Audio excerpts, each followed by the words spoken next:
Imagine a world where your money has an expiration date. Imagine you walk into a grocery store to buy a steak for your family dinner. You tap your card, but the machine beeps red. Transaction declined. You check your balance. You have plenty of money. But a message pops up on your phone screen. You have exceeded your carbon footprint limit for meat products this month. Purchase denied. Imagine you want to travel to another state to visit a friend. You try to buy a train ticket or fill up your gas tank, but your payment doesn't go through. Why? Because the government has issued a localized lockdown and your money has been geo-fenced. It simply does not work outside of a 5-mile radius of your home. This sounds like a dystopian nightmare. It sounds like an episode of Black Mirror or a scene from a science fiction movie.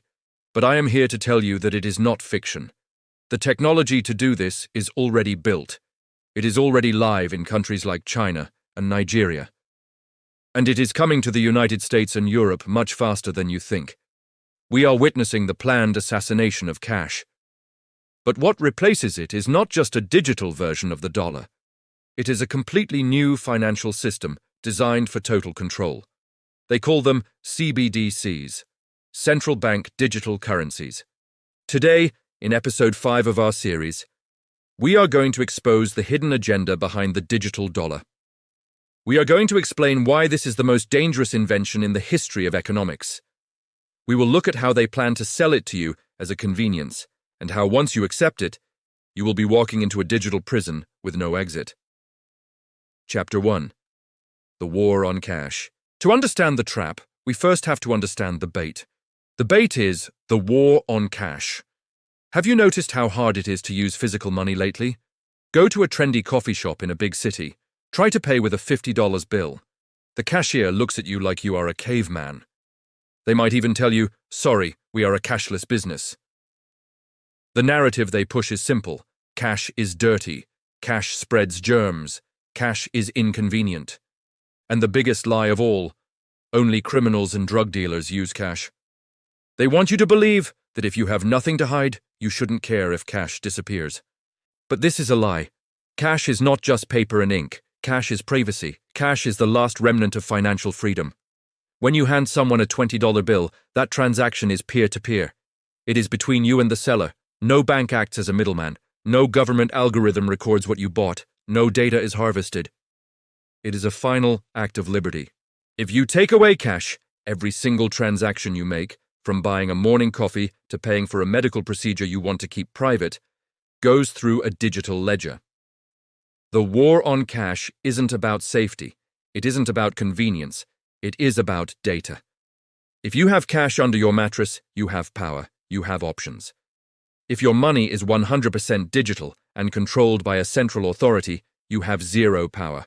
You only have permission to spend until they revoke it. Chapter 2. What is a CBDC? It is not crypto. There is a massive confusion right now. Many people hear digital dollar and they think, "Oh, that sounds like Bitcoin. It's just crypto." We need to be very clear. CBDCs are the exact opposite of Bitcoin. Bitcoin is decentralized. That means nobody controls it. There is no CEO of Bitcoin. No government can shut it down. It represents separation of money and state. A CBDC is centralized. It is controlled 100% by the central bank, the Federal Reserve in the US, or the ECB in Europe. Right now, when you use your Visa or MasterCard, you are using digital money, yes. But that money is a liability of a private commercial bank, like Chase or Wells Fargo. There are layers of privacy laws and separation between you and the government. A CBDC changes the plumbing of the financial system. With a CBDC, you don't have an account with a private bank. You effectively have an account directly with the Federal Reserve. This gives the government a direct line to your wallet. They can look inside your account in real time. They can deposit money instantly. And most terrifyingly, they can take it away instantly or turn it off without needing a court order or a judge. Chapter 3. Programmable Money. The scariest feature of CBDCs, and the reason why they want this so badly, is something called programmability. Cash is dumb. A dollar bill is just a dollar bill. It doesn't know who holds it or what it's being spent on. A CBDC is smart. It is code. And because it is code, it can be programmed with rules. Let's look at 3 specific ways they can program your money against you. Number 1. Expiration dates. We talked about economic crises in previous videos. When the economy slows down, the government wants you to spend to stimulate growth. With a CBDC, they can issue a stimulus check that has a timer. Here is $1,000 to help you. But if you don't spend it within 30 days, the money vanishes.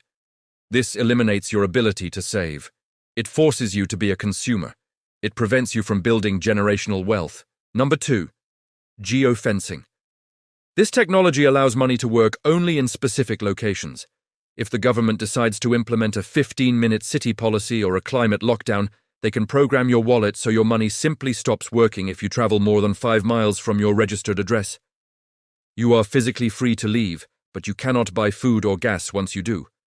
You are tethered to your zone. Number 3. Sectarian control. This is where it gets personal. They can tag specific merchant codes as restricted. Maybe they decide that citizens are buying too much alcohol, or too much sugary food, or too much ammunition. They can simply toggle a switch. Transaction declined. Violation of community health standards. You still have money, but you are not allowed to spend it on what you want. This is not a conspiracy theory. Agustin Carstens, the general manager of the Bank for International Settlements, the central bank of central banks, openly admitted this in a video interview. He said, "With cash, we don't know who is using it. With CBDC, the central bank will have absolute control on the rules and regulations that will determine the use of that expression of central bank liability." They are telling us exactly what they are going to do. Chapter 4. The social credit system. To see our future, we don't need a crystal ball. We just have to look at China. China is leading the race with the digital yuan, and they have already linked this currency to their social credit system. In China, your behavior determines your financial freedom. If you jaywalk, your score goes down. If you play video games for too long, your score goes down. If you post something critical of the government on social media, your score crashes. What happens when your score gets too low? You cannot buy a plane ticket. You cannot get a loan. You cannot stay in nice hotels. You cannot even send your kids to certain schools. The digital yuan enforces this. You scan your phone to pay, and the system says no. Now imagine bringing that infrastructure to the West. We already have cancel culture.